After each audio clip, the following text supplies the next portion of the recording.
Hello and welcome to the show. I'm your host, Una Duncan.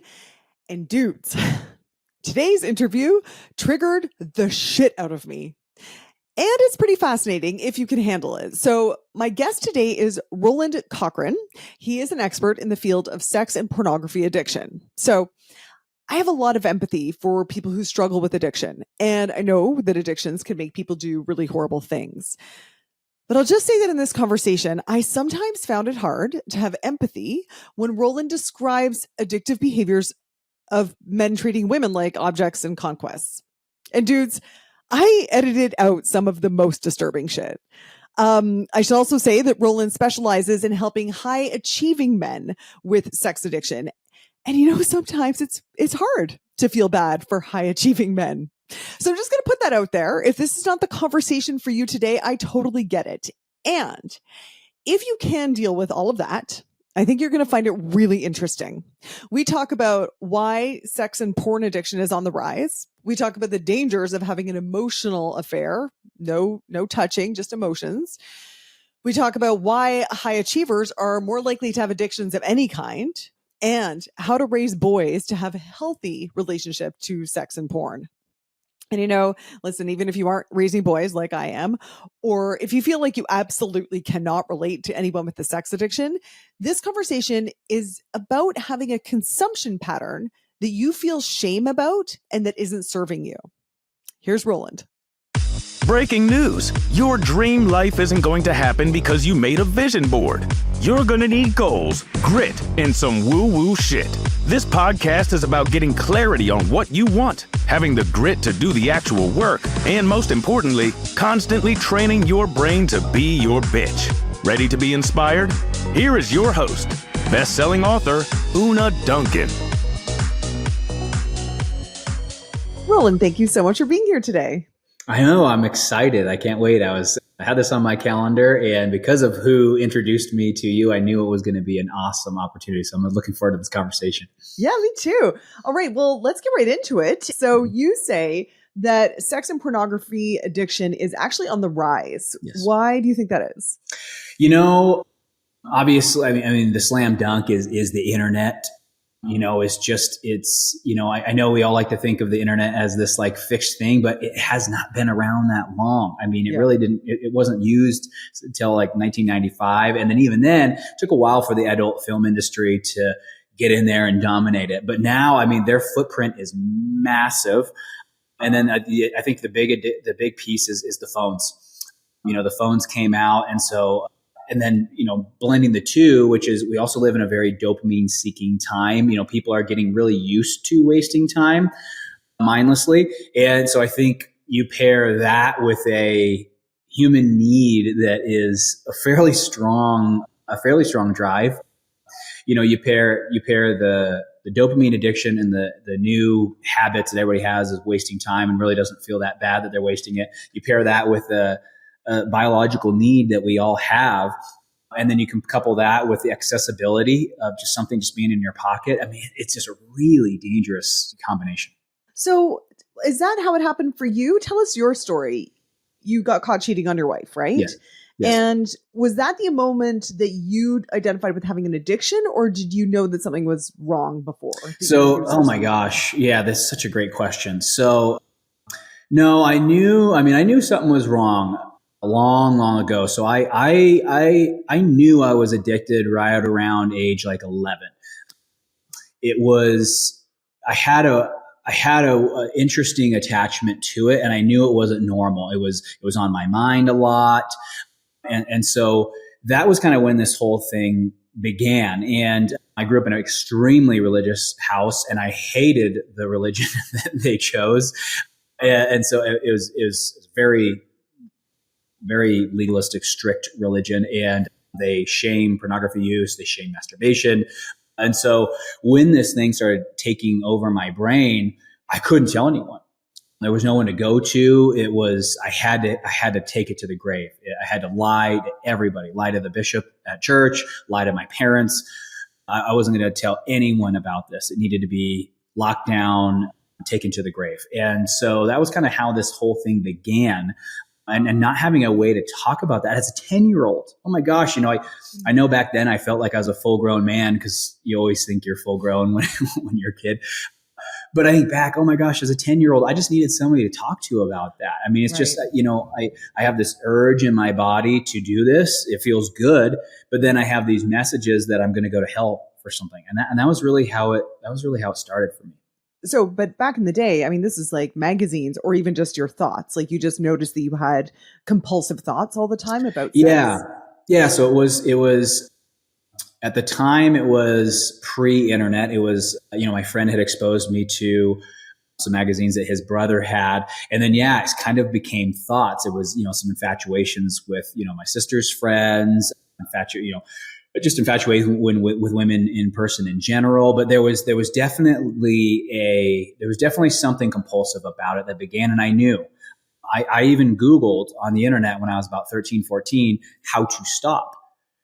And I did this on a computer, I think at the library or something like that. So I knew this was a problem. I knew I didn't want to do it. And I actually made efforts to quit. But I think, the saddest part about it was not being able to go to my parents for this. I mean, gosh, you're at an age where really your parents are the ones that need to kind of quarterback that. And because of how sex is handled in our culture, it's this private thing. It's this awkward thing. It's really sad that that's the case, because it's also a human need that's pretty darn strong. And it comes on, especially for boys, comes on right around that time. And it's something that needs to be discussed. It's more than just the birds and the bees. I mean, they need to discuss, hey, there's this stuff called pornography, and you're going to see it. And it's probably going to capture your attention. It's probably going to feel kind of good. And here's why. Yeah. And here's what we need to be careful about it. And there was no caution. There was no education. It was just strictly, don't do it or you're going to hell. Right. So that's when, I'm trying to detach the, you said you started to feel like something was wrong and you Googled how to stop even as young as, I think you said 13. But I'm wondering how much of that was your religious upbringing versus you actually had a sort of unhealthy relationship with this, even outside of the context of your religious I would say it's pretty safe to say it was all religion. I don't think if I had that influence, I would have been that alarmed by it. I think I would have just kind of done it and probably not had the shame. There's a book written explicitly about how this affects the Mormons more than everybody else. There's actually a book written by a Mormon therapist who wrote this book. And the book explains psychologically why the messaging around it essentially kind of guarantees you're going to become addicted to it. Yeah. Right. But, in terms of how it happened, because I do think everybody needs to hear the later story, it progressed. All dopaminergic practices progress. That's just what happens. You become numb to it and you need something more. The way dopamine works, just to kind of set the record straight for everybody, it is not about pleasure. And that was disproven in the 80s. Dopamine does not give you any pleasure. Dopamine controls focus and motivation. And so when someone is compulsively engaging in a dopaminergic practice, video games, shopping online, looking at apartments or houses to buy on Zillow, whatever it is, we engage in those practices and our brain learns, kind of subconscious, our brain learns, oh, wow, every time I do this, the world stops. Right. And that's what our brain learned. And our brain's right. Because it takes the dopamine, which takes our focus and motivation, we now become focused and motivated on house shopping. And so for that moment, whatever burdens you have, they're kind of on pause. And so our brain kind of learned this. So imagine you find something like sex, pornography, prostitution, flirting, having an emotional affair, whatever it is. Right. Emotional affairs are if anybody's listening and they're having one, or get away fast. They are one of the most dopaminergic. They're so addicting because the whole day you're wondering, oh, wow, what's she going to say? Is she going to send me a nude photo? What if I send this photo? It's so stimulating to the brain. Sure. And so you're actually able to kind of on command, check out of your life and go into kind of this relational fantasy. So, it progressed. It started with an emotional affairs because I was like, oh, no, I'm never going to be a cheater. No way. Well, that emotional affair started to become a little bit more physical and, oh, wow, this is more dopaminergic. Oh, wow, this. And so it progressed further. And then when I got married, I had to conceal it better. Well, it was hard to have these affairs and these other interactions when I'm married. So it's a lot easier to just pay somebody. Right. And so here I am. I would never, oh my gosh, I remember my dad taught me about prostitutes. I was like, ew, who are these guys? These guys are gross. I can't believe they would do that. Fast forward, here I am. And it's this trick that the brain plays on you. You're constantly, I mean, that's just how addiction works. You're constantly rationalizing, justifying the practice. Oh, well, I can't tell her. And this is just part of who I am. Because again, my parents no one ever told me that there was anything to do about this. So it's like, man, I still want to have a family. I want to have a wife. I want to have a normal life. Why does everybody else get to have a normal life, but I can't, and I can't seem to control these? So my rationalization was, well, it's unfair that I have to be single forever because of my sexual preferences. So I'm just going to hide them. And that's really how this happens. I know it's a lot of people look at these guys as perverts, sickos. I'm telling you, I run groups for high net worth men, 6 groups of 10 men who are struggling with sex pornography addiction. These guys, their wives are incredible people, beautiful, capable, smart. They have beautiful families. All these guys have wonderful lives. They're normal, productive members of society. A lot of them own businesses that a lot of you guys actually purchase from. And these are normal individuals, and they're going to the grave with this because our culture has essentially not educated them that there's something to be done and that other people preyed on this need that you would have to monetize it, and you have kind of fallen for that, and that opens the door to all sorts of behavior, unwanted behavior. Okay, can I back you up a little bit? So Please. You were a teenager, you were consuming this stuff online and worried about it a lot because of your religious upbringing. Mm-hmm. But then you started to have emotional affairs, and that and that also was super stimulating. Mm-hmm. And then the affairs started to turn physical. But these were affairs that were not with the woman that you married. Yeah, correct. These were still cheating in dating relationships. I see. But what you find is, as you have to hide it, they're actually even more dopaminergic. So if someone is feeling like, oh, I'm noticing these thoughts, they're feeling a little bit extreme. You tell me, what would be some signs and symptoms that someone's heading on a path because it's so tricky, right? Because sex is a normal drive. I was talking to someone else who came on the podcast who helps people with food addiction. Mm-hmm. And unlike other substance addiction, you can't just go cold turkey on this. Mm-hmm. I'm assuming it's the same for sex addiction. The intention is not to go cold turkey. You want to have a healthy sex life. Yeah, you've asked 2 questions there. Let's talk about them separately. So remind me, put a pin in process addiction, put a pin in that, because we need to talk about that. We have to talk about that. The other question, in terms of signs of this, I think it can be challenging there, because I think the way that this gets rationalized in the beginning is male culture has basically said, and this is not new, this has been going on for a long time, male culture has basically said, we like sex, we like to look at women, and we get to do it. We're entitled to do it. That's just something that men do, right? There's guys who have Playboy posters in the garage and the man cave, and this has just kind of been a thing. We saw a little decline with it through the 90s, 2000s. It was okay, let's maybe take those posters down, But again, I think, yes, the posters were down, but I don't know how much we actually moved in a positive direction. I think if anything, it was kind of worse, because through the 80s, okay, they took the poster down, but now they're just lying about it, which is actually the problem. My wife, she tells me, man, if you would have came to me and just said what you did, we would have been able to heal 5 times faster. She was like, it was the fact that you got caught and I had to find this out, right? And that you hid it from me. That was why she was so upset, was you're now not a safe person to be with. Whereas if you came and said, hey, I got to come clean about this compulsive behavior, that's a little bit easier. That now starts to resemble more of a normal addiction. But if you hide it, oh my gosh, now you're in the thick of it. But so in terms of if somebody's trying to figure out, is this compulsive? Is this addictive? Is this, am I out of control? Basically, I think the challenge with that is we tell ourselves a story that oh, this is normal. Guys do this and guys hide it. Guys look at porn and they don't tell their wives. Guys, you go to the porn website and the video has 68,000 views. And so your brain says, everybody, this was just posted yesterday. Oh, everybody's watching, right? So I think the danger here is the lie we tell ourselves is, I'm not addicted. I'm normal. I'm just expressing myself sexually. And so I think, it's a challenging question to answer because we have monogamy, which is kind of this thing that everybody thinks is normal. It's kind of a new thing when you look at the span of humans, monogamy and finding this mate and not having any sort of sexual experiences outside of that one marriage. That's actually a relatively new thing. That's like the last 600 years. That was not how it was before that. So I think it's this tough balance of here we are, these beings who feel things, and we have this desire to experience as much as we can about life. And then we're walking the line between, I don't want to be a pervert. She won't understand. There's all these confounding variables that make it actually quite difficult. Here's the cleanest way to say it. So for everybody listening, here's the cleanest way to say it. Is there consent?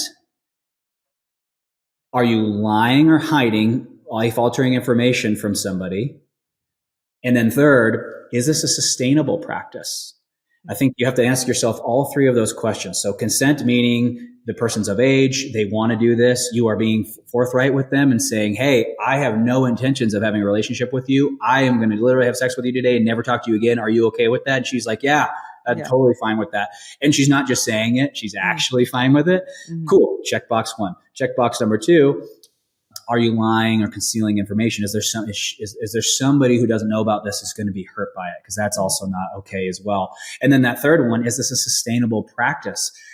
Guys who are going to listen to this, you're not going to want to hear it because 1 in 4 Google searches are for adult material. So it's a very commonly, crazy, huh? Wow. It's a very common, most porn sites record an average IP address of visiting almost 2 times in a day to the same pornographic website. So, we know that this is a thing that's going on, but you got to ask yourself, guys, is this a sustainable practice? What's this doing to your psychology as the male? What's this teaching you about sex, about women? Is this a safe place for your daughter? Is this a safe place for your wife? We really have to start thinking and having some civic responsibility around what's the impact of this happening. So to me, if you ask yourself those 3 questions and you can sleep at night, okay, maybe you don't have a problem. But usually when we look at those 3, we're usually violating one of them and we're engaging in a practice like this. I think when some people say that any consumption of porn violates one of those 3. I would say yes. I'm very against it. I'm really saddened that it's become what it's become. I'm really saddened by it, to be honest. I think if you stop paying these women, I think none of these platforms would have. If they're being compensated and that's the only reason they're there, I don't know. That doesn't sound like consent to me. But everybody's like that about their job. It is, and that's one argument, right? Is these people say, oh well, these women are choosing this career, and again, that could be the case, and so I'm not going to tell them what to do and what not to do. What I would then ask is that last question as the consumer, and just ask yourself, is this doing something to your brain that's healthy? Yeah, right. Especially with the new addition of AI, that really freaks me out. What if you prefer a fake person over real sex? And I worry about that with these young kids, because now a lot of these AIs, they're having sex with people who aren't people. So they look like aliens. They look like, because now with AI, you can have sex with whatever you want. And so I'm starting to, Wait, I'm getting really that, Roland. I'm so not tapped into this. I thought that was a future Blade Runner. No, so they're already there. They're adding new things to it, but they're already there. So it's how? So basically you get into these platforms and you can handcraft the situation. You can decide what you want to have sex with this person on. You can decide how big their boobs are, how small their boobs are, how big their feet are, how big. You literally customize this individual and then you have sex with them in any way that you want. And this is either done on the screen or through VR goggles. And this is just the beginning. This is only going to get more advanced and more involved. And so imagine if addiction was on the rise now with just pre-filmed content. Imagine when you have control, precise control. I'm very scared about the future of that. I think my counsel for anybody listening to this would be stay away, because if you weren't addicted, that's definitely playing with a fire. possibility. It's like playing with heroin. Yeah. Yeah. Don't start. It is. Yeah. I'm just curious. Can you pick celebrities? Yeah. You can put. I've had a client put his wife's face on these people because there's certain things that she wouldn't do for him. So that's, it's a world that I don't know we want to embark on. I know our sexual centers are like, oh wow, that sounds incredible, and that's why I empathize with a lot of guys who've gotten compulsive with this or addicted to this. Is, guys, it's a slam dunk.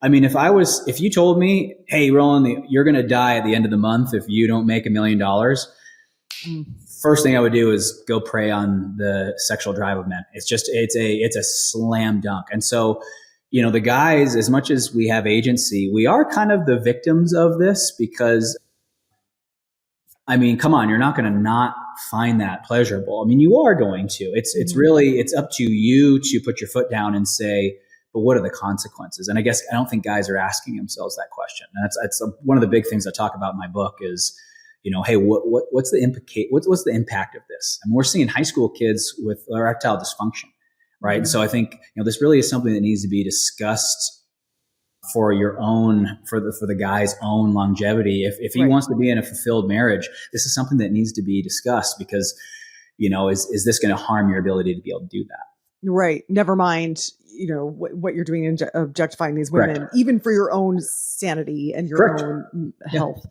Okay. But Roland, can you take us back to your own story and when you realized you had an addiction, like not just religious guilt, not just, oh, I shouldn't be cheating, but addiction. When did that word first pop up in your brain? And so, well, for one, I didn't know that you could be addicted to something that wasn't a drug or a chemical, right? So I think that was it wasn't really on my radar until it was on my radar. So when I got caught, my wife was like, hey, what the hell is this? And so I'm like, oh crap. Find pornography or? So yeah, well, so here's how it usually starts. Not to freak out your audience, but here's how it usually starts. Okay. One thing gets discovered. And the guy almost every time tries to pretend like it's an isolated incident. The problem is the alarm system within his wife is like, this just doesn't seem like something you just do once. Like it just doesn't quite add up. It seems like there's a lot of thought that goes into it. It seems like there would be precursors to be able to have it happen. Now, luckily, if it stays at pornography, sometimes the guy can be like, okay, dodged a bullet there. But again, if it's anything beyond that. So yeah, she actually caught me on, so there's chat sites that are very popular, and a lot of high achieving men like myself and the guys that are in my programs, pornography is not really, it doesn't really tickle which we need to talk about, process addiction. It doesn't really tickle their process addiction. And so pornography is not really that. They want real people. They want a real human interaction. And so for successful men, a lot of times it blows past pornography pretty quick. It just, it's a last resort. They'll do it here and there, but it's really not their thing. It's the chase. It's the hunt. It's could I get a married woman to cheat on her husband for the first time with me? Because that would mean, and that's where we need to talk about process addiction, which we'll get to in a second. But to kind of wrap things up with me, it really wasn't until I got caught. I mean, that's the thing about addiction. I don't think if you talk to any addict, the first time they've been addicted, so they haven't been discovered, they've never been classified as an addict before, I think all of them would say, oh, no, I'm not addicted. I'm not an alcoholic. I don't have a problem. I just like 2 or 3 glasses of wine, right? So they always spin it in their favor. And I did the same thing. It was actually, it's interesting. We went to seek help because she was so damaged by what she had discovered. So we went and sought help. And then the help they were the one that educated us that, hey, there's actually a whole field around. And that was when I was like, oh, okay. And that was when we discovered the sex addiction field. So I went and got a certified sex addiction therapist. I went to 12-step meetings. They have SA and SAA, Sexaholics Anonymous, Sex Addicts Anonymous. What's the difference between those two things? So Sexaholics Anonymous is it has kind of a faith-based kind of spin on it. Sex Addicts Anonymous They removed some of that because what we found was homosexuals were not liking SA, so they kind of have SAA. But again, they both follow the same 12 steps. I have my thoughts about those programs. I personally don't think they work for process addiction. I think the connection aspect is nice, but I don't think the 12 steps do shit for people who have process addictions. It's very, very different than substance addiction. But that was how it happened. I mean, I got discovered, and still, I'll tell you this right now. When I walked into my first 12-step meeting, I still was like, I went there for my wife, not me. I was like, I ain't like these guys. These guys are perverts. These guys got a problem. And you know what's funny? I think back, can't believe I thought that. I mean, they are no different than me. They are no different than me. It doesn't matter what they did. We were the same. But, you know, my typical high achiever image management guy in me was like, oh yeah, I'm not like you guys. Like you guys have a real problem. Like I don't. Like I'll be in and out of here 2 visits. I'm gone. I'll be healed. And anyways, that was the naivete. But yeah, I would say most guys still get into recovery because their wife forces them to. Mm-hmm. And I think they don't think they're an addict or compulsive until I would say probably 2 or 3 months into recovery, believe it or not. Let's talk about process versus substance addiction. Yes. Because you've mentioned that a couple of times. Yes. So important to speak to. So, and everyone really needs to listen to this because this is process addiction affects all of us. I really do believe that. So the way process addiction works, it's different than substance addiction. Substance addiction, you're putting a chemical into your body. So you're injecting something, eating something, drinking something, smoking something. So this external chemical is creating a chemical response in the brain. And there can become a chemical dependency. So very, very different. The brain and the body has become dependent on alcohol, cocaine, heroin, whatever the thing is. Mm-hmm. It's dependent on it. Like to the point where when you don't do it, like you will shake, you will sweat. I mean, your body needs it. So you go to rehab, you detox, and you come out, and now it's like, okay, I just got to not use again. Right. So it's pretty clean. And I would say the success rate going from there forward, there's still about, I think, 25 to 30% of people who relapse, but the success rate's quite a bit higher because, okay, I'm at a place where I don't need this anymore. That is not how it goes with process addiction. So the way that how process addiction works is you become addicted to a thought process. So in the case of anorexia or bulimia, as you probably discovered with your past guests that you were talking about, the women or men have become addicted to a thought process. And usually it's not about getting skinny. That's what, a lot of people look at it and be like, oh, she wants to be thin. Something triggers them where they are latching for control. And so they'll start to count the calories and the weigh the scale, and it gives them the sense of control. So their process is, I'm going to control what I eat. I'm going to control the scale. I'm going to control how I look. I'm going to control, and they like it.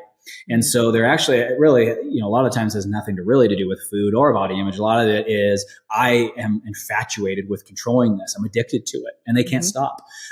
A more common one that is not talked about is workaholism. So we will become addicted to, again, a thought process. So I land a deal and I'm like, oh man, only a stud would land a deal like that. So if I like that thought, I'm going to try to land that deal again. Oh man, only a baller would drive this car.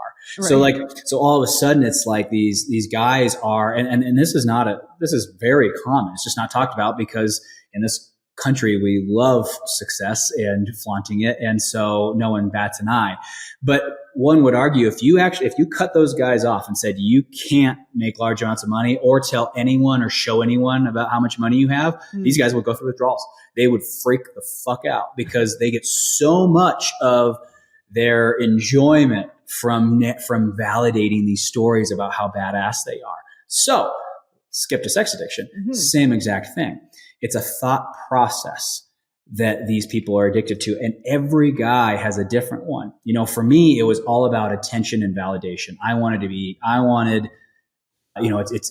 I I just wanted every guy to want to be me and every woman to want to have sex with me. That was what I wanted. So I would go to Las Vegas. Pool parties was where my addiction thrived. I loved that. Rip my shirt off the second I could, oil me up. And I was just like, yeah, what's up? Come on, get all these girls in my cabana. And my goal was to get every guy there who couldn't afford a cabana to be envious of my abs, my biceps, my bank account, and all the women in my cabana. And it was a story. So the whole time, all these women are like, hey, and I'm just like, hey, I don't want to get away from me. I want to see how many of these people wish that they could be me and how many of these women wish they could be in my cabana, right? So, but again, you go to 12-step or wherever, there's other guys with different ones. And so my point is, process addiction's a bitch. And here's why. Because every single guy in that room, unlike NA, AA, we're all addicted to alcohol. We share that. When it comes to process addiction, I would go to these meetings and I was like, you guys have a different addiction. Right. Yeah, you guys are like, what? Yeah, I mean, like you went to the ER because you were masturbating so much and you have wounds on your privates. Like, what's wrong with you? Like, so I'm in there and I'm just like, this is before I discovered it as process addiction. Now my heart aches for everybody because it doesn't really matter what you're addicted to. You're doing something you don't want to do. You're embarrassed. You're coming to get help. And so my heart softened. But in the beginning, when I was in there, I was like, oh my gosh, what's wrong with you guys? Like all that stuff sounds super lame. Like you guys should start like banging super hot hookers. Like you guys are missing out. What's this point? So that's my thing is when I was in there, I was like, you guys have a different problem than I do. And, but that's the interesting thing about process addiction is it's unique to the guy. So if you were a therapist and you were seeing a person with a process addiction, you'll never see somebody ever again with that process that's right in front of you, ever. You'll see something similar, but you will never see that process addiction ever again. And so imagine how hard that is to treat. Yeah. Right? You have no idea what's going on in their head about this interaction. So I like to present that because I think a lot of people have a lot of process addictions that they are unaware of. Video gaming disorder, social media, right? I mean, social media can be addicting, not just from a consumption standpoint, but from a content creation standpoint. Ooh, I like when I get this. You hear these people deleting their posts because they didn't get enough likes, right? Yeah. That, that's the thing. I think a lot of people are compulsive and they don't really know it. And a lot of times they'll never know it because society has said there's nothing wrong with what they're doing. And so they're addicted and they'll remain addicted. And it'll be completely without their knowledge. So process addiction is a really interesting thing. And it's something that's not talked about. And we don't really know how to treat it because how can you treat something that's unique to the individual? To every person. Right. Can I hold you on something for a second? You said that the commonality is that they're doing something they don't want to do, whether Correct. You end up in the ER or watch porn or whatever. In your case, you were flexing at the cabana. Did you not want to do that? So in my delusion, I wanted to. Here's the thing, though. It doesn't take long to really just take a step. I mean, I'm not a dumbass. If I would have just stepped back for a second and really looked at what I was doing, it's as childish as it gets. I mean, that's something a 10-year-old would do. I mean, like, really, bro? You're going to go, you're going to take your shirt off, spend a bunch of money buy a bottle of Sky vodka for $4,500, which is literally $23 at Walgreens. Yeah. And and you're in your delusion. This makes you a badass. This makes you an admirable figure in society. So yes, in my process addiction, I loved it. I wanted it just as much as a heroin addict's like, sign me up, give it to me right here, right in the arm. Out of my delusion though, well, here's how I know it was dumb. I didn't tell anybody what I was doing. Oh, Nobody. Okay. I would go alone. I would So you go didn't, alone. post that. You weren't like, No, I didn't post it. I didn't want nobody to know. Okay, I didn't all right. tell my friends. I didn't tell a soul. I didn't tell anyone. I knew it was dumb. I knew. It's just when I was there, because they were all strangers, they didn't know what I was doing. And so, whereas my friends, if they saw me, they would know, right? They'd be like, oh, Roland, he's so insecure. Right. Okay, so you've mentioned a couple of times about that you work with high achievers. Yes. And so what's the relationship there? I mean, do you think high achievers are more likely to have these kinds of addictions to the success, or I don't know, what is there a relationship between being a high achiever and having an addiction of any kind? So there's a lot of articles that say yes, high achievers they typically are infatuated with novelty. And so that can mean anything and everything as long as it's new, right? I would say they don't like to take advice from people, so they go alone a lot. You really have to prove to them that you are somebody that they should listen to. And so they do a lot of things alone, which that's why the first thing you do when you're compulsive or addicted is go to a peer support group of some kind. Literally, it's the first thing. It's proven to be 380% more effective than therapy or treatment. It's being around peers just kind of snaps you out of this delusional thing that you're doing. I would say too that high achievers also are wanters. And if you look at wanting and liking release different hormones. Wanting is a dopaminergic practice. Liking is endocannabinoids, serotonins, a lot of like these really non-addictive, pleasurable experiences, just going to give you a subdued sense of peace. Wanting is dopaminergic. And the scary thing about wanting is all you need to do is start wanting. You can just be sitting at your desk and think about a new car, a new vacation, and boom, dopamine kicks in, right? So the other thing that I think that has high achievers struggle with this is a lot of, I would say our culture praises them for a lot of these things. So it praises them for how much they sacrifice themselves to get ahead. Our culture praises their ability to shapeshift, which is a huge problem, especially with sex and porn addiction. Your ability to become somebody that impresses people and then to have it work basically tells you that living a double life is not only just okay, but advantageous. And so there's a bunch of other things that I write in my book. There's a list of 12, but those are like the top 5. But all of those, you really are a recipe for compulsive behavior.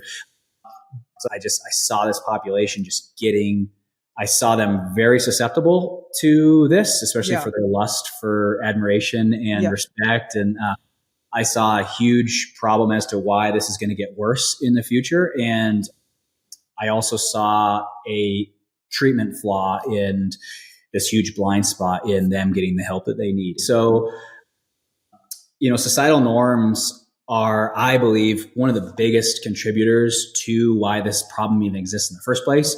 When you're hanging out with your friends in middle school and everybody's trying to find some porn, look at some porn, it sends the message that, guys want to look at porn, right? So it normalizes it. But I think what more important, especially for my population, is successful male culture. And I think you'll find this really interesting because this is something that, I don't know, we just keep turning our heads. We haven't really focused on it straight on.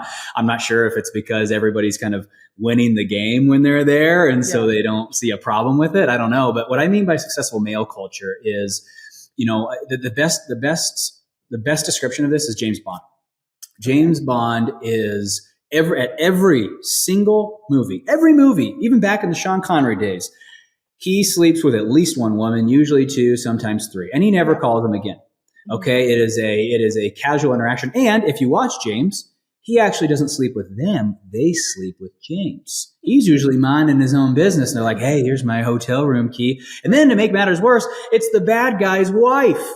Oh my gosh. I mean, it's basically sending this one big message is if you're really awesome, if you're really that awesome, then women are going to want to sleep with you, and the ultimate bad guy's wife's going to want to sleep with you because you're that cool. Right. So that's that's just like a way. But I mean, this is everywhere. This is in so many movies.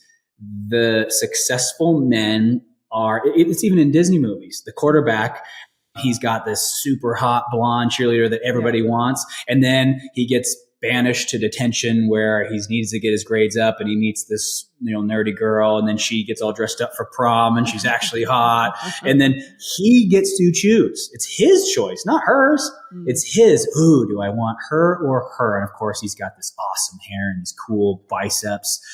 My point is, all around us, successful men are depicted as, this put together individual, but more importantly, time and time again, the women are in this role of, I'm so lucky to be with him.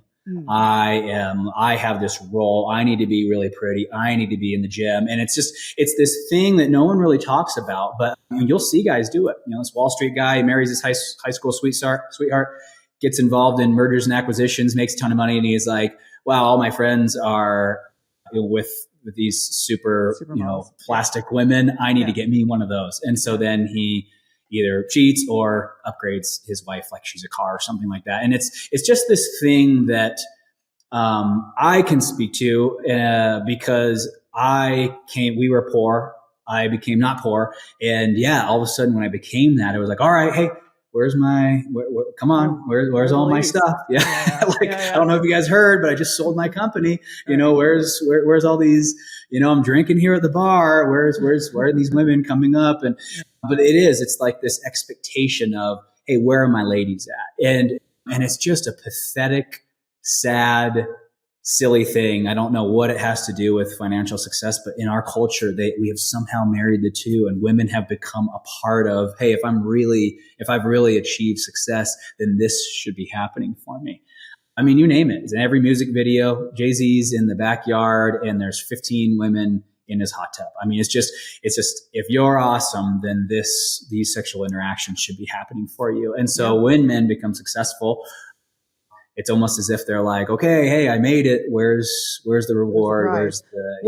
Right. So given that the objectification of women and the idea that they are prizes for men's success is so steeped in our culture, what should men be doing to detach from that lens? Oh man, it's hard. It's an uphill battle. Now that I'm like fighting the fight, I can't tell you how hard this fight's going to be. In the beginning, my wife and I were watching the Santa Claus. And in the beginning of the Santa Claus, I don't know if you guys remember the opening scene. This is before Tim Allen's Santa Claus. He's got the mic and he's like, hey, where's our president? Oh, he's back there. He's dressed as Santa. And he's like, oh, and his secretary is on his lap. Well, we won't talk about the ha-ha-ha, and everybody laughs. Yeah. I'm sad that that's a joke. Yeah. Right? Isn't that sad? That's a Disney movie. It's a PG Disney movie. That's a Christmas Eve with the family movie. Exactly. And it's and everyone laughs like that's like we're supposed to find that funny that this guy is cheating on his wife with his secretary. That's a joke. I mean, like, why is that a joke that the president says? So that's my point is this is just deep. So to answer your question though, what do we do? You're gonna have to fight the fight. Every advertiser is going to use the female figure to sell something. It's just, hey, if you want to, all the guys who are driving the Mercedes in the Mercedes commercial, their wife's hot. It's over and over and over. This is going to be reinforced. So what you have to do is have to understand two things, at least as a decision that I have made. One is this sucks for women. And I hope my daughter's 5 and I hope this is gone. And I don't want this to happen to her. I don't want her to be taken advantage of by somebody who's just like, oh, wow, she's super attractive. I'm going to add her to my collection until I'm bored with her. But the second thing I would say is fight the fight, man. If you're like, you saw her, she's attractive, you don't need to keep looking. She's not at the gym for your entertainment. She's not, she's somebody's daughter, she's somebody's mom. And so I think what we need to do is rehumanize everyone. Rehumanize men, rehumanize women. We need to stop seeing them as, oh, they look like that, so they must be this. It's just, that's objectification. They're a person with aspirations, dreams, challenges. And I think our culture and the problem with social media is we don't see people as people anymore. It's always, what do you do? What do you sell? Why are you too skinny? Why are you buff enough? It's always some sort of judgment. But I think we need to start thinking a little bit more about how unhuman we have made ourselves and turned ourselves into these parades and just different kind of production machines. I don't think that's opening a door that we want to open. Mm-hmm. We have to wrap up. What are some final thoughts you would want to leave anyone with if they are either concerned about their own compulsive behaviors or concerned that maybe a loved one is engaging in pornography and sex in an unhealthy way? What would you say to those people? So, oh my gosh, I hate this question because it was already making me emotional just even thinking about it. This is a problem, okay? This is a big problem. Pornography should have never been invented. Pornography should have never been invented. You knew it was going to be consumed and you knew it was going to be enjoyed. It just shouldn't have been invented ever. So my point is, this is an issue. For those of you who are unaware, there are sites like OnlyFans where now regular 18-year-old girls out, some of them are still seniors, are providing adult content to people in exchange for money. This is a website that anybody at the age of 18 can participate in. There are websites, they're called sugar babies, and they are legally practiced because what you do is you sponsor them, and nowhere is it written that they do things for you, but like it's just insinuated that when you stop sponsoring them, that they don't have to do that. And when you start sponsoring, they have to do it. So it's actually perfectly legal. These websites exist. So my point of saying all of this is a problem. I don't see it going anywhere anytime soon. It's honestly getting worse. So what I would suggest, if you're a male who is engaged in some of this, I would become pretty scared because I know you're downplaying the impacts, but there's real impacts. And if you are married, you're going to get caught. I know, like, I don't care. You will get caught. You will. It is impossible not to get caught. There is a way to get caught always. Okay. So you're not going to always get away with it. So the thing I would say to those guys is come clean. It is my wife forgave me with all the stuff that I did. I don't know how she did. She said, from the words of her own mouth, if I would have just came to her and said, hey, I gotta just tell you a bunch of stuff that I did. I would consult, before you do that, I would consult with a certified sex addiction therapist before you do that. There is a way to present this to her. It's called a full therapeutic disclosure. If you don't do a full therapeutic disclosure, the odds of divorce are super high. She will just leave your ass. If you do it therapeutically through a disclosure process, the odds of her staying are actually 84%, believe it or not, because she knows in her heart that something doesn't add up. She knows that you didn't really want to do this. She just knows. She knows you love her. So again, if you're listening and you're scared and you think, I can't do this, go do this for me. Go see a certified sex addiction therapist just for one visit and just talk about this. I promise you they'll be able to sell you on the fact that this is a really, really good idea. Really good idea for both of you. If you are a female, here's how I would approach this. Be very careful. If you go after some of the higher ticket items, you will be lied to, and he will hide it. So what I would do is breach the conversation really lightly and just have a conversation about pornography and say, hey, I know this is really uncomfortable, but and talk about the past too. Don't talk about the present. Say, hey, was pornography something like that you consumed, as a kid, and how often was the first time you saw it? Just talk really casually, non-judgmental about it. Gauge his reaction, and then you can maybe ask a question about from what I understand, once guys start, it's because it's so visually stimulating, it's hard to stop. So I would minimize it yourself, and I would say, hey, and then I would tee them up to say, is this how often? I wouldn't even give them the option. I would say, how often do you look at it now? I wouldn't give them the option, right? But then again, based off of his reactions to those, if you're picking up on something scary, you can maybe a couple days later, you could say, hey, remember that conversation we had earlier? Are there other things that have kind of happened? And then you kind of gauge that. But I mean, there are ways, you guys, of finding this out. I don't want to talk about them. It's really sad if you have to use those ways. But, I'll be completely honest. I did not tell the truth until I did the full therapeutic disclosure process with polygraph. I'm going to be completely honest with you. Yep. Because the polygraph, they ask you one question only. Did you leave anything out of this document with the intent to deceive? And it's simple. It's a yes or no. And if you left anything out, it will flag it and say that you lied. And if your wife finds out about this full therapeutic disclosure with polygraph, she is going to want it. She will absolutely ask for it. Women want to know the truth and all the truth. And so that's why I'm telling you guys, and it's just to your best interest to own up to this. There's nothing wrong with you. You're not a freak. This is actually absurdly normal. This is very normal. It would make complete sense that you would want to do all of these things. So there's actually nothing wrong with you at all. The only thing wrong is the lying. That's the only thing wrong. And so everything else about you is normal. It's just the deceit. I'm sorry, that's not normal. That's not okay. It's called integrity abuse. It's intentionally withholding life-altering information, and there's nothing okay about that. So that's how I would end that. This is a sad conversation. There's a lot of hurt and a lot of pain for the men who are engaging in this, a lot of shame.